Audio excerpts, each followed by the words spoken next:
जितने भी स्टूडेंट जो आगे चल के आरआरबी जेईई के एग्जाम देने वाले हैं उनके लिए खास करके हमने जनरल साइंस का सीरीज स्टार्ट किया है। जनरल साइंस सीरीज का ये पार्ट 22 है और इस पार्ट में खास करके हम केमिस्ट्री के इंपॉर्टेंट क्वेश्चंस को डिस्कस करने वाले हैं। प्रीवियस पार्ट्स को अगर आपने नहीं देखा है तो प्लेलिस्ट का लिंक डिस्क्रिप्शन बॉक्स में दे दिया गया है, जहां पर जाकर प्रीवियस सारे पार्ट्स को आप बिल्कुल देख सकते हैं। इसके अलावा आप सभी को पता है कि 30 क्वेश्चन जो है ये जनरल साइंस से बनने वाला है सीबीटी 1 में, और सीबीटी 2 में 15 क्वेश्चन जनरल साइंस से बनने वाला है। टारगेट यही होना चाहिए सीबीटी 1 में जो 30 क्वेश्चन बनने वाला है जनरल साइंस से, तो 30 आउट ऑफ 30 आप स्कोर कर पाए, और सीबीटी 2 में भी इसी तरह जो है 15 आउट ऑफ 15 स्कोर कर पाए। इसलिए हमने अपने तरफ से बेस्ट ऑफ बेस्ट क्वेश्चन को लाया है। हर एक क्वेश्चन को डिटेल में डिस्कस किया जा रहा है। इसके अलावा फिजिक्स के जितने भी टॉपिक्स हैं सबको एमसीक्यूज के थ्रू कवर अप कर दिया गया है। इसी जनरल साइंस का जो सीरीज है पार्ट 1 से लेकर पार्ट 13 तक अगर आप देखेंगे तो यहाँ पे फिजिक्स के सारे ही टॉपिक्स, सारे ही कॉन्सेप्ट्स, सारे न्यूमेरिकल्स डिस्कस कर लिया गया है एमसीक्यूज के थ्रू। उसके बाद पार्ट 14 से हमने स्टार्ट किया है केमिस्ट्री के सारे ही टॉपिक्स को हम कवर अप करेंगे। पार्ट 14 से स्टार्ट किया गया है, डिस्कस करते करते क्वेश्चन अब जो है पार्ट 22 तक आप पहुंचे हैं हम, तो अभी भी जो है ये कंटिन्यूएशन में ही है केमिस्ट्री, क्योंकि केमिस्ट्री के पूरे टॉपिक्स को हमें एमसीक्यूज के थ्रू कवर अप करना है। जैसे ही केमिस्ट्री खत्म होगा फिर हम लाइफ साइंस के साथ कंटिन्यू करने वाले हैं। तो पूरा जनरल साइंस का ये जो सीरीज है इस तरह जो है चलने वाला है। इसीलिए बार बार रिक्वेस्ट किया जा रहा है कि प्लेलिस्ट का लिंक डिस्क्रिप्शन बॉक्स में दे दिया गया है, जाके सारे वीडियोस को जरूर देखें, क्योंकि ये आपके एग्जाम की प्रिपरेशन में बहुत ज्यादा हेल्पफुल होने वाला है। जनरल साइंस में टारगेट यही होना चाहिए कि हम 30 आउट ऑफ 30 स्कोर कर पाए सीबीटी 1 में, और सीबीटी 2 में भी एक नंबर मिस ना हो, यहाँ पे भी 15 आउट ऑफ 15 स्कोर कर पाए। इसी वजह से जो है ये बार बार रिक्वेस्ट किया जा रहा है कि प्लेलिस्ट में जाके सारे वीडियोस को जरूर देखें। एग्जाम पॉइंट ऑफ व्यू से जो है हमने सारे क्वेश्चंस को लिया है, डिटेल में डिस्कस किया है। तो चलिए बिना टाइम वेस्ट करते हुए फाइनल इस वीडियो को स्टार्ट करते हैं। यहाँ पे भी बहुत सारे इंटरेस्टिंग क्वेश्चंस को डिटेल में डिस्कस करने वाले हैं। Purity of silver is measured in, तो प्योरिटी ऑफ सिल्वर जो है किस में मेजर किया जाता है, ये थाउजेंड्स में मेजर किया जाता है। अगेन इस तरह के क्वेश्चन जो है रेलवे ऑलरेडी बना चुका है, जैसे स्टर्लिंग सिल्वर, इसमें कितना थाउजेंड्स जो है ये सिल्वर होता है। तो थोड़ा सा यहाँ पे डिटेल में डिस्कस करते हैं, फिर गोल्ड के बारे में भी आपको बता दिया जाएगा। प्योरिटी ऑफ गोल्ड जो है ये कैरेट में मेजर किया जाता है, ये भी देखेंगे। लेकिन सबसे पहले इस क्वेश्चन को डिस्कस करते हैं।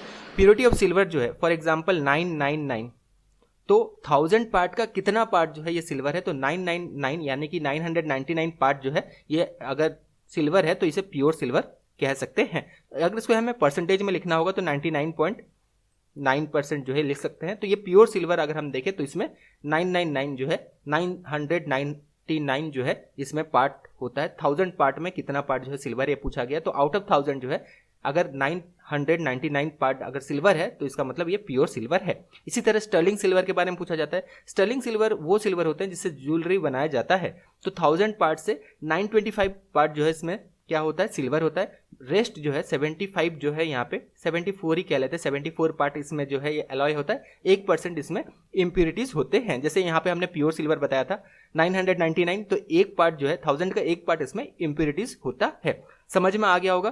तो अगर स्टर्लिंग सिल्वर के बारे में पूछा जाए तो ये 925,000 इसमें जो है ये सिल्वर जो है ये प्रेजेंट होता है। रेस्ट 75 पार्ट जो है इसका क्या होता है, 75 पार्ट रेस्ट जो है इसमें अलग अलग जो है एलॉयज प्रेजेंट होते हैं, और थोड़ा सा जो है एक पार्ट इसका इम्प्योरिटीज प्रेजेंट होता है। समझ में आ गया होगा। स्टर्लिंग सिल्वर में टोटल 92.5%, अगर परसेंट में देखें 92.5% इसमें सिल्वर होता है। तो थाउजेंड्स के रिलेटेड सारा चीज क्लियर हो चुका है।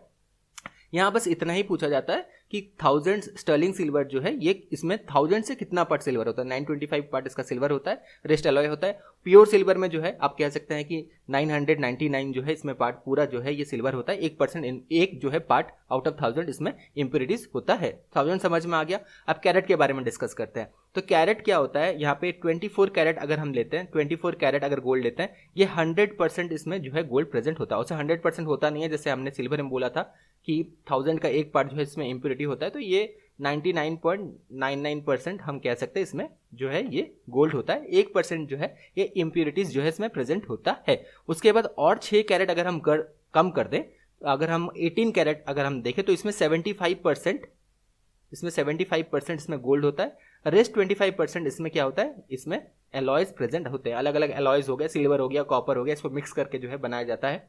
इसके अलावा और 6 कैरेट अगर हम कम कर दें, 12 कैरेट अगर गोल्ड के बारे में पूछा जाए, ऑलरेडी ये क्वेश्चन बन चुका है। 18 कैरेट गोल्ड में कितना गोल्ड प्रेजेंट होता है, तो 75% इसमें गोल्ड प्रेजेंट होता है। 12 कैरेट में अगर हम देखें तो इसमें 50% जो है ये गोल्ड प्रेजेंट होता है, रेस्ट 50% इसमें अलॉय होता है। और इससे भी अगर हम कम कर दें, इससे कम अगर कर दें 6 और कैरेट कम कर दें तो 6 कैरेट बचा। तो 6 कैरेट में अगर हम देखें तो इसमें सिर्फ 25% जो है ये क्या होता है, गोल्ड प्रेजेंट होता है। रेस्ट 75% जो है इसमें एलॉय प्रेजेंट होता है। तो ये सारे बात आपको जो है समझ में आ गया होगा। अगेन ध्यान रखना, गोल्ड जो है इसे ये वाला KARAT ये वाला कैरेट में जो है इसे मेजर किया जाता है, इसका प्योरिटी।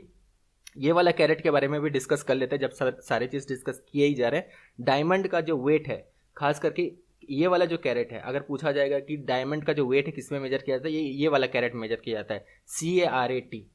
डायमंड कितने कैरेट का है ये जो है मेजर किया जाता है। एक कैरेट याद रखना, एक कैरेट इक्वल्स टू 200 mg होता है, मिलीग्राम होता है, ये ध्यान रखना। ये सारी चीज़ प्रीवियस वीडियो में डिस्कस कर लिया गया है, सारे चीज़ यहाँ पे समझ में आ गया होगा। कहीं से भी क्वेश्चन बने, गोल्ड बने, सिल्वर बने, डायमंड बने, अब तो गलत नहीं होना चाहिए, ठीक है। अब सारी चीज़ जो है समझा दिया गया है। और अगर स्टर्लिंग सिल्वर के बारे में पूछा जाए तो 925 आउट ऑफ 1000 जो है इसमें सिल्वर प्रेजेंट होता है, बाकी 75 पार्ट जो है आउट ऑफ 1000 ये क्या होता है, अलग अलग जो है एलॉयज होते हैं। सारे चीज़ डिटेल में यहाँ पे हो गया। अब नेक्स्ट क्वेश्चन आगे बढ़ते हैं। Which gas can be fixed in atmosphere by lightning. तो लाइटनिंग के थ्रू जो है ये नाइट्रोजन गैस जो है, नाइट्रोजन फिक्सेशन आपने जरूर पढ़ा होगा, नहीं पढ़ा है तो एनसीईआरटी का जो बुक्स हैं क्लास 9 और 10 इसमें दिया गया है, जरूर पढ़ लेना। तो नाइट्रोजन फिक्सेशन होता है। अब नाइट्रोजन फिक्सेशन कैसे होता है ये भी चीज़ को जो है थोड़ा सा डिटेल में यहाँ पे डिस्कस कर लेते हैं, ताकि हर एक चीज़ जो है आपको समझ में आ जाए, कोई यहाँ पे गलती आप ना करें। तो यहाँ पे क्या होता है, जब लाइटनिंग होता है, जो लाइटनिंग बोल्ट्स होते हैं इसमें बहुत ज़्यादा टेम्परेचर होता है, या क्या करते हैं ये जो नाइट्रोजन मॉलिक्यूल्स जो एटमॉस्फेयर में प्रेजेंट होते हैं इनको ब्रेक कर देते हैं। अब फ्री नाइट्रोजन क्या करते हैं, फ्री नाइट्रोजन जो अब एटमॉस्फेयर में प्रेजेंट है ये ऑक्सीजन के साथ बाइंड करते हैं और यहाँ पे नाइट्रोजन ऑक्साइड्स ये फॉर्म करते हैं। अब बारिश हो रहा है, ऑब्वियसली यहाँ पे लाइटनिंग हो रहा है, साथ में बारिश हो रहा है, तो ये जो नाइट्रोजन ऑक्साइड्स हैं ये वाटर के साथ मिलके जो है ये सॉइल तक पहुंचते हैं एज नाइट्रेट्स, और ये नाइट्रेट जो है इसे प्लांट फिर कंज्यूम करता है। तो डायरेक्टली नाइट्रोजन को जो है प्लांट कंज्यूम नहीं कर पाता, इसी वजह से जो है नाइट्रेट के फॉर्म में जो है ये प्लांट्स जो है ये नाइट्रोजन को कंज्यूम करते हैं। तो इस तरह जो है ये पूरा प्रोसेस है नाइट्रोजन फिक्सेशन का। Oxides of non metal already हमने डिस्कस किया था, ऑक्साइड ऑफ मेटल डिस्कस कर लिया था।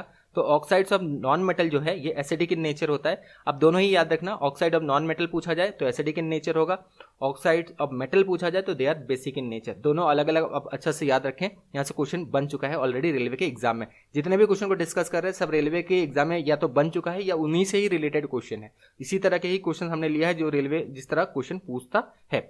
Which of the following is used to make plastics? तो प्लास्टिक बनाने के लिए खास करके इथिलीन को काम में लिया जाता है। इथिलीन से प्लास्टिक्स बनाए जाते हैं, इसलिए हम कहते हैं पॉलीइथिलीन। ये ध्यान रखना, इथिलीन को काम में लिया जाता है प्लास्टिक्स बनाने में। सिंगल यूज जो प्लास्टिक्स हैं ये भी इथिलीन से ही बनाए जाते हैं। Addition of which of the following give fizz to soft drinks. तो सॉफ्ट ड्रिंक्स के बोतल जब भी हम खोलते हैं देखिएगा उसके ऊपर से जो है थोड़ा सा बबल्स निकलते हैं, रैपिडली जो है बबल्स निकलते हैं। ये इस वजह से होता है क्योंकि इसमें जो है कार्बोनिक एसिड ऐड किया हुआ होता है, इस वजह से हमें फीस जो है या फिर जो बबल्स देखने मिलता है ये इसी वजह से देखने मिलता है। कभी कभी एग्जाम में जो है डायरेक्टली ऐसे कार्बोनिक एसिड ना लिख के यहाँ पे HCO3, ये ध्यान रखना, कार्बोनिक एसिड होता है HCO3, ऐसे आपको ऑप्शन में मिलेगा। तो ये भी साथ में आप नोट डाउन करते रहें। आगे बढ़ते हैं। केमिकली रस्ट इज, पहले भी बता दिया गया है, रस्ट में क्या होता है, ये ऑक्सीडेशन रिएक्शन है, इसमें जो है ऑक्सीजन इंक्लूड होता है या फिर ऐड होता है। और रिडक्शन रिएक्शन के भी बारे में बताया था जिसमें ऑक्सीजन को रिमूव किया जाता है, हाइड्रोजन ऐड होता है। ये सारी चीज़ ध्यान रखना, प्रीवियस पार्ट को इसलिए बार बार कहा जा रहा है कि जरूर देखें, इंपॉर्टेंट है ये सारे पार्ट्स में, सारे पार्ट इंटर रिलेटेड हैं। इस क्वेश्चन में रिटर्न आते हैं केमिकली रस्ट इज, तो रस्ट जो है ये हाइड्रेटेड फेरिक ऑक्साइड होता है। जब रस्ट होता है इसमें तो ऑक्सीजन इसके साथ बाइंड करती है, तो जो है रेडिश ब्राउन कलर का एक ऑक्साइड फॉर्म होता है, इसी को जो है हम रस्ट कहते हैं। तो खास करके अगर हम देखें आयरन जो है ये जब रस्टिंग होता है तो रिएक्ट करता है ऑक्सीजन के साथ इन the presence of water and air, तब जाके ये रस्टिंग होता है। और ये जो रस्ट होता है ये हाइड्रेटेड फेरिक ऑक्साइड होता है। इसका कलर पूछा जा सकता है, रेडिश ब्राउन ऑक्साइड ये होता है। The fibre such as nylon and polyester that are made of chemical substance are called. तो नाइलॉन हो गया, पॉलिस्टर हो गया, ये सारे जो हैं ये सिंथेटिक फाइबर्स हैं। अब सिंथेटिक फाइबर्स हैं, ये नेचुरल फाइबर्स नहीं है। सिंथेटिक फाइबर्स इन्हें क्यों कहा जाता है, इन्हें पेट्रोकेमिकल से जो है ये ऑब्टेन किया जाता है। बार बार ध्यान रखना, पेट्रोकेमिकल से इनमें से कौन सा प्रोडक्ट जो है ये ऑब्टेन किया जाता है, ये पूछा गया है ऑलरेडी क्वेश्चन में। नाइलॉन हो गया, पॉलिस्टर हो गया, ये सारे जो है ये पेट्रोकेमिकल से जो है ये ऑब्टेन किया जाता है। और कौन कौन से फाइबर जो है ऑब्टेन किया जाता है पेट्रोकेमिकल से, ये ध्यान रखना। साथ में एक साइड में नोट भी बना लेना, नेचुरल फाइबर्स कौन कौन से हैं, जैसे सिल्क हो गया, सिल्क एक नेचुरल फाइबर है, कॉटन जो है ये नेचुरल फाइबर है। तो ये सारे जो है बिल्कुल ध्यान रखना, एक नोट जरूर बना लेना। वीडियो में आगे बढ़े उससे पहले एक इंपॉर्टेंट बात बता दें, सारे क्वेश्चंस को हम डिटेल में डिस्कस कर रहे हैं ताकि कुछ भी चीज़ मिस आउट ना हो जाए, बहुत अच्छे से आप जो है आरआरबी जेईई का जनरल साइंस वाला सेक्शन में स्कोर कर पाए। लेकिन एक चीज़ जो मिस हो रहा है वो है आपका प्रैक्टिस। हमने रेलवे के सारे पेपर्स को एनालिसिस किया है। सारे पेपर्स को एनालिसिस करने के बाद 1100 बेस्ट जनरल साइंस के क्वेश्चन आपके लिए बनाया है, ताकि बहुत अच्छे से जो है प्रैक्टिस कर सके, सारे क्वेश्चन का समझ सके कि रेलवे किस तरह क्वेश्चन बनाता है।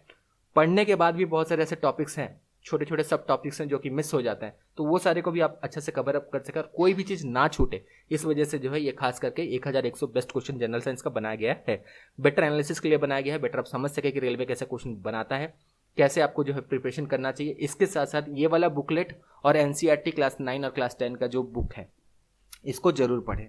इनको अगर पढ़ लेते हैं ना तो आप बहुत अच्छा से स्कोर कर सकते हैं, लेकिन प्रैक्टिस लगातार चाहिए। ये नहीं कि सिर्फ बुकलेट कर लिया, एनसीईआरटी पढ़ लिया, बस हो गया अब तो हो गया, नहीं, लगातार प्रैक्टिस, लगातार रिलेटेड क्वेश्चंस, इस तरह क्वेश्चंस सारे, इस तरह के जितने भी क्वेश्चन बने हैं, जो कॉन्सेप्ट बताए गए हैं फिजिक्स के सारे हमने जितने भी बताए, उनसे और रिलेटेड क्वेश्चंस को प्रैक्टिस प्रैक्टिस प्रैक्टिस, इसी से ही होने वाला है। 30 आउट ऑफ 30 ऐसे ही आने वाला है।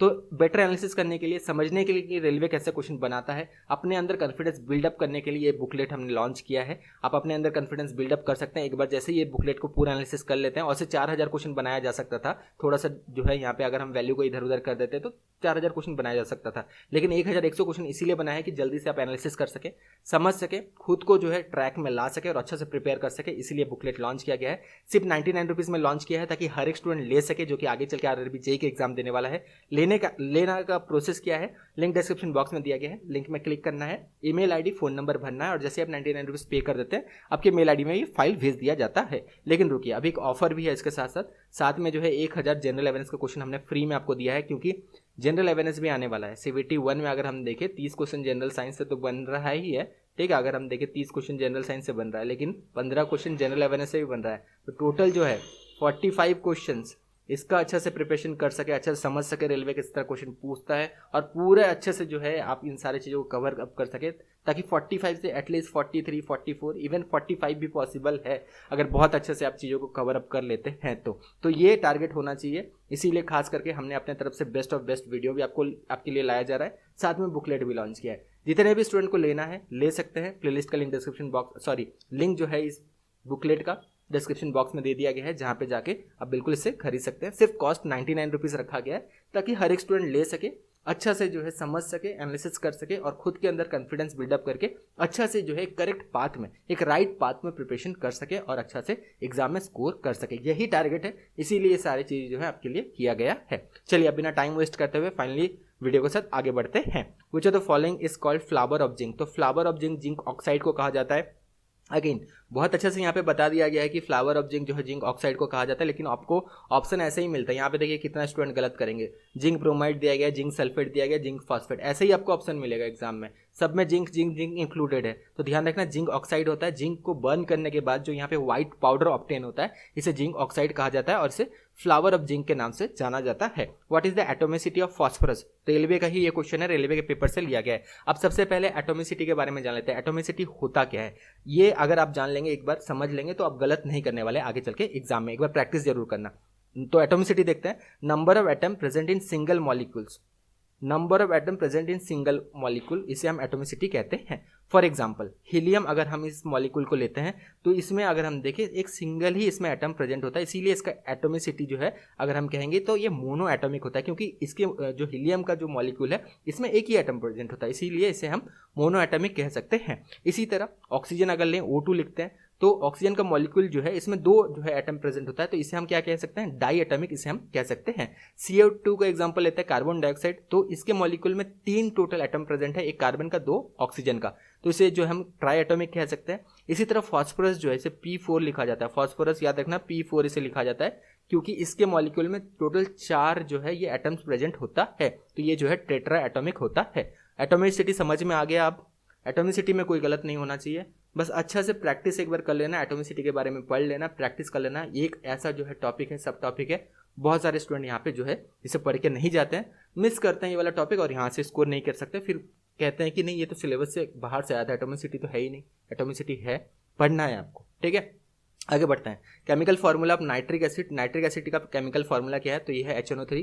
ऑलरेडी रेलवे के पेपर में ये क्वेश्चन बन चुका है। रेलवे देखिए आसान भी क्वेश्चन बनाता है, टफ भी बनाता है, मीडियम लेवल के क्वेश्चन भी बनाता है, और से टफ वाले क्वेश्चन कम होता है। उसमें अगर स्कोर कर जाते हैं ना आप टफ वाले क्वेश्चन में, तो क्या होता है, बाकी सारे स्टूडेंट से आगे निकल जाते हैं। ईजी सब करके आएंगे, मीडियम जो है 75% स्टूडेंट करके आएंगे, लेकिन हार्ड क्वेश्चन, टफ क्वेश्चन, जो रेयर क्वेश्चन है उनको जो करके आता है ना, वो आगे निकल जाता है सारे स्टूडेंट से। तो यही की है, इसी को जान लेने से ही आप समझ जाएंगे हाँ आपको करना क्या है। Everything in this universe is made up of material which scientist and name, तो इसे जो है मैटर साइंटिस्ट ने नाम दिया है। ऑब्वियसली ये जो है NCERT के बुक से ही डायरेक्टली लिया गया है। तो ऐसे कैसे क्वेश्चन जो है रेलवे बनाता है। कैल्कोप्राइट इज एन ओर ऑफ, तो कैल्कोप्राइट जो है ये कॉपर का जो है ये ओर है। अगेन कैल्कोप्राइट जो है ये ओर जो है कॉपर का। इसी तरह जो है आपको एक टेबल बना लेना है, जितने भी ओर्स हैं एक साइड, वहाँ से कौन सा मेटल एक्सट्रैक्ट किया जाता है, ये आपको ध्यान रखना है। इसके अलावा 2 और टॉपिक जो ज़्यादातर स्टूडेंट मिस करते हैं, वो है कि मेटल एक्सट्रैक्शन जो टेक्निक्स हैं अलग अलग, इनको आपको जो है अच्छे से पढ़ लेना है। ड्राई सेल एक टॉपिक है, ड्राई सेल जहाँ से स्टूडेंट पढ़ के नहीं जाते हैं, यहाँ से क्वेश्चन बनता है। ये सारे टॉपिक आपको पढ़ना है, सबका क्वेश्चन हमने इंक्लूड किया है बुकलेट में। ये सब जैसे जैसे आप पढ़ते जाएंगे, समझते जाएंगे, करते जाएंगे, देखिएगा सब चीज़ धीरे धीरे कवर अप हो जाएगा।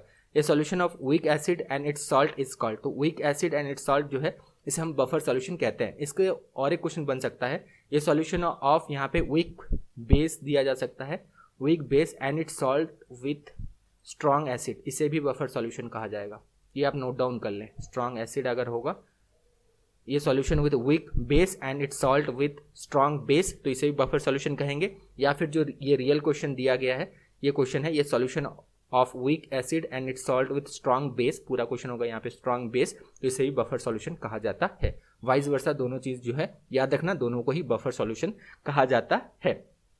The sulphide ore are converted into oxide by heating strongly in the presence of excess air, the process is known as, तो इस प्रोसेस को रोस्टिंग कहा जाता है। अगेन रोस्टिंग और कैल्साइनेशन दोनों के बीच थोड़ा सा माइनर ही डिफरेंस है, दोनों को डिस्कस करते हैं ताकि एग्जाम में जो है इस तरह का क्वेश्चन अगर बने तो कोई दिक्कत आपको ना हो। ये मेटल एक्सट्रैक्शन टेक्निक्स, जैसे ओर से जो मेटल एक्सट्रैक्ट किया जाता है उसके अलग अलग जो है ये प्रोसेस हैं।